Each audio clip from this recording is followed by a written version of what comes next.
Welcome back to Process to Profitability. Today I am talking about business with intention from the point of view of websites. So let's think beyond a pretty design to understanding UX principles that can help you create a website with as much intention as you have put into your business.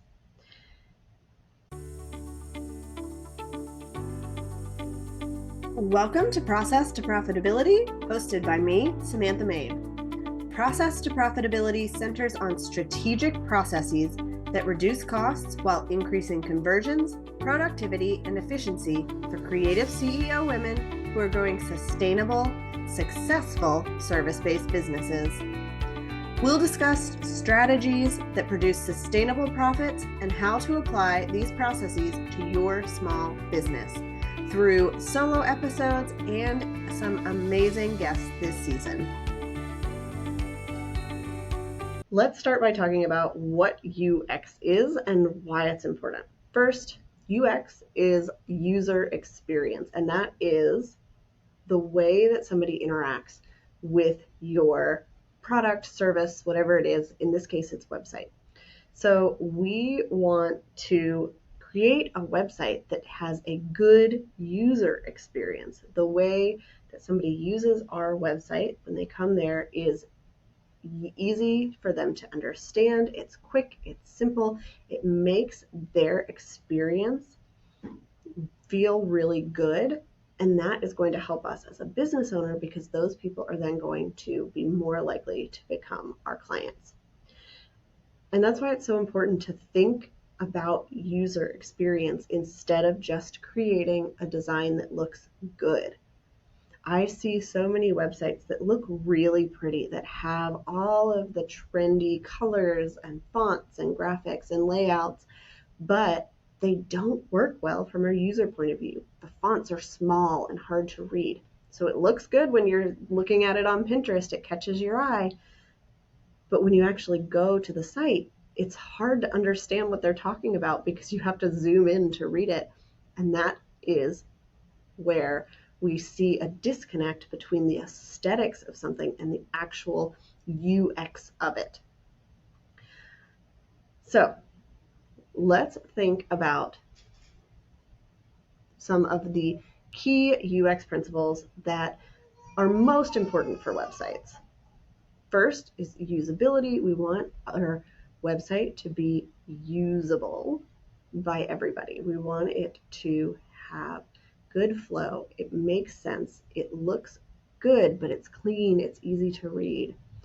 We also want it to be accessible. We want websites that are accessible to anyone who wants to learn about our business. We want them to be easily readable. We want them to have captions. There are lots of things we can do when we think about accessibility as a value for our website. We also want to have websites that are clear and consistent. So let's be clear in what we're talking about. When somebody lands on your website, they should understand what it is you do and who you work for very quickly. We don't want to confuse them with unclear language. We also want to make the way that the website works very clear. We want to make sure that as somebody navigates through our website, they know what the next step is. They know where to go if they're looking for something specific. And we also want a website that's responsive. So mobile responsiveness is a huge piece of this. At least 40% of your traffic is coming to your website from a mobile device. And so we want to make sure that that is very well thought out, just like the desktop design that you and I are looking at when we're behind the scenes.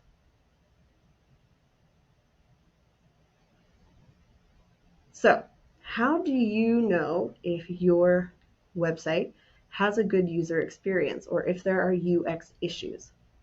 I want to guide you through the process of identifying UX issues by conducting some simple user testing and then encourage you to think about how your customers are using your website so that you can see that journey from an outside perspective. First, I want you to do some user testing, and we talked about this in a previous episode with heat maps, so you can go back and listen to that one. That's a great way to see how people are using your website and where there might be issues. There are also other tools that you can use that will show you color contrast or what your website looks like to somebody who is colorblind. Another way we mentioned in a previous episode is to just watch somebody else use your website without telling them exactly what to do and see if they can figure out what you do, where to go, how they can work with you, and what they would do in order to get in touch with you. I really want you to put yourself in the shoes of your ideal client who is coming to your website. Think about if they Google you and they come to your website, what is their user experience going to be? What's their journey going to be like?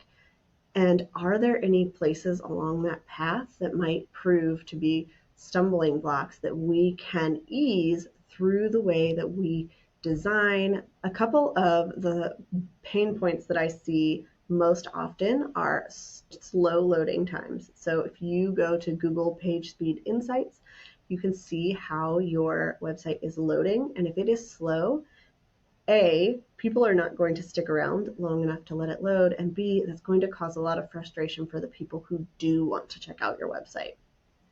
The next one is unclear navigation. So if you have links that are confusing, maybe because they're labeled something that is not standard or because things are all over the place, that is going to turn people off very quickly. And then if you have a lack of accessibility features, there are some websites that have an accessible mode you can turn on and off, but most of the website platforms that small business owners are using don't offer that. So we just want to think about accessibility when we're doing our initial design. Think about the font sizes and colors that you're using. Think about how we can add captions to our blog posts, transcripts to our podcast episodes, those types of things. And then another thing is if we have a lot of broken links on our site, that can be extremely frustrating for people. If you are linking to something that they're interested in and they click on it and none of those links work, they're not going to want to stick around because they don't trust your website to offer what it says it does. All of this comes back to our previous series of data-driven decisions. We want to look at the data, how people are using our website, what the results they are getting are, and see how we can then improve this user experience to get better results in our business. So, what are a couple of actionable steps you can take to improve your website's UX and make it more than just a pretty design? First is streamline your navigation. Simplify your website's navigation by reducing the number of menu items and providing clear labels. On most of the websites I design, I like to have a about page link, a services page, contact page, and a blog page. That's it. If you have multiple services, put them in a drop-down menu. That's going to make it clean, simple, and people are easily going to be able to figure out how to move through your website. The second thing is optimize for mobile experience. Ensure your website is responsive and mobile friendly because so many people are going to be visiting your website on a mobile device. And most platforms allow you to do this really easily. They have a way that you can design the mobile alongside the desktop, but start by just taking some time to look at your own website on your phone and see what it looks like. The third thing is to use clear call to action buttons and use them effectively. You want them to stand out with a contrasting color, use clear language about what's going to happen next, and place them strategically on your page so that it guides visitors to take the desired action. I like to tell people that especially on a long sales page or a services page, you want a call to action button every 2 to 3 scroll lengths. So nobody has to scroll to the top or bottom of your page to click on that button. They can always find it very quickly and very easily. So we've talked a lot about what user experience is and ways that you can improve it. And I just want you to take away that when we're building a business with intention, it goes beyond just the things that we do in our business. We also think about things like our website and intentionally go beyond a pretty aesthetic design to create one that it has a good user experience that works for our potential clients and the people who are visiting our websites. Ultimately, this is going to improve your business success because you are going to be reaching more of the right people by creating a website that is strategic and still looks really good. Thank you so much for tuning in to this episode of Process to Profitability. I'd love it if you would leave a rating and review on Apple Podcasts to help others find the show, and send me a message to let me know, what is your process to profitability?